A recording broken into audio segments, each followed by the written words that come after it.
Hello guys, welcome to Legal Notebook. आज हम बात करने वाले हैं टॉप 10 लॉ वैकेंसीज की। आगे बढ़ते हैं। सबसे पहले आती है जुडिशियल सर्विस। सिविल जज की होगी या जज की होगी, जुडिशियल ऑफिसर की होगी। इसके लिए आपकी एलिजिबिलिटी क्या क्या चाहिए? एलएलबी चाहिए, स्पेसिफिकली कोई एलएलएम नहीं चाहिए, पीएचडी नहीं चाहिए, सिर्फ एलएलबी चाहिए। चाहे 3 ईयर वाली हो या चाहे 5 ईयर वाली हो। उसके बाद स्टेट स्पेसिफिक एलिजिबिलिटी रूल्स होते हैं। कई एक्सपीरियंस रिक्वायर्ड करते हैं, कहीं पे नहीं होता है। एज यूजुअली 25 से 35 होती है। सिलेक्शन के लिए पहले प्री होते हैं, फिर मेंस का होता है, फिर इंटरव्यू होता है। प्रीलिमिनरी एग्जाम्स में बेसिकली आपसे एमसीक्यूज पूछे जाते हैं। अगर आप ये क्वालिफाई कर जाते हो तो फिर मेंस होते हैं। मेंस में लॉन्ग आंसर टाइप क्वेश्चन आते हैं। अगर आप ये भी क्वालिफाई कर जाते हो तो फिर आता है इंटरव्यू। इंटरव्यू के बाद आप सिलेक्ट हो जाते हो। सैलरी 80 से 120 पर मंथ होती है। बाकी स्टेट पर डिपेंड करता है, बढ़ती है इससे ही। और इसके फ़ायदे क्या हैं? हाई रिस्पेक्ट होती है, रिस्पेक्टेड एक पोजीशन होती है, एक्सीलेंट करियर प्रोग्रेशन है कि इससे बेस्ट चॉइस आपके पास कुछ नहीं होगी, सबसे बेस्ट चॉइस है ये। उसके बाद दूसरी होगी पब्लिक प्रोसिक्यूटर या असिस्टेंट पब्लिक प्रोसिक्यूटर की। अभी रिसेंटली एपीपी की निकली है राजस्थान की। इसमें फ्रेशर्स भी अप्लाई कर सकते हैं। इसमें एक्सपीरियंस चाहिए। इसमें क्या क्या रिक्वायरमेंट होती है? एलएलबी की रिक्वायरमेंट होती है। एज अ एडवोकेट आप एनरोल होने चाहिए।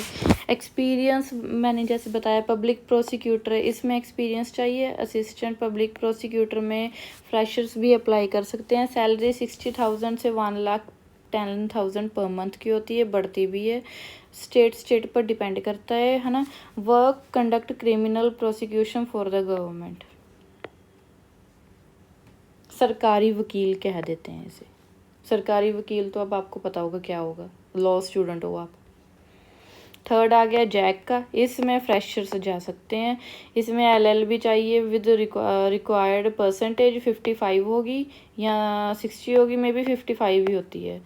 फ्रेशर्स जा सकते हैं। बार काउंसिल की एलिजिबिलिटी चाहिए, इनरोल होनी चाहिए एज ए एडवोकेट आप। एज फ्रेशर्स हो सकते हैं, बहुत ही कम होती है। 21 से 25 या 24 के बीच में एज की रिक्वायरमेंट होती है। यंगस्टर्स के लिए ये बेस्ट चॉइस है फ्रेशर्स के लिए। इसमें कोई आपको कंपटीशन देखने को नहीं मिलेगा, क्योंकि 24-25 तक कई बच्चों को तो पता ही नहीं होता। जब उन्हें पता लगता है तब तक ये उनकी उम्र निकल जाती है। सिलेक्शन कैसे होता है? पहले शॉर्ट लिस्ट होता है, एसएसपी होता है, मेडिकल होता है, बस कोई पेपर नहीं, कोई कुछ नहीं है, बस आसान होता है। सबसे अच्छी फ्रेशर्स के लिए अपॉर्चुनिटी है। सैलरी 80 से 130 होती है, इंक्लूडिंग अलाउंस। अलाउंस इसमें क्या होती है? आना जाना रहना सारा कुछ। आपको अगर घर मिलने जाना है तो उसके टिकट के पैसे भी आपको ये देते हैं। उसके बाद होती है law officer in public sector PSUs की। एग्जाम्पल के लिए BEL, BHEL, ONGC, GAIL, NTPC।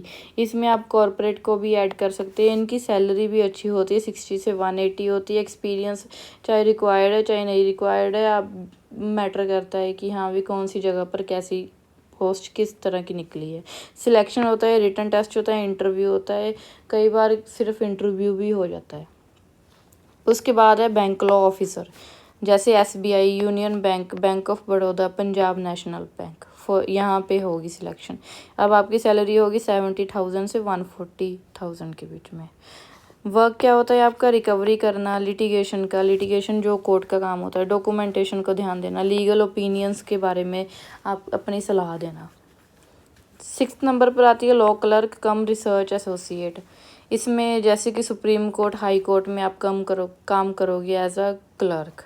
Salary court पर डिपेंड करती है, ये कोई पक्की नहीं होती है। Best for freshers and judiciary aspirants. अगर आपको लिटिगेशन में नहीं जाना है तो ये आपके लिए अच्छा है, जब तक आपकी सिलेक्शन नहीं होती। जितनी जल्दी मैं वीडियो को ख़त्म कर रही हूँ ना, कोई नहीं करेगा। जल्दी जल्दी हम निबेड़ेंगे कि आप देख लो कि क्या ज़रूरी है क्या नहीं। फालतू की बात नहीं करूँगी।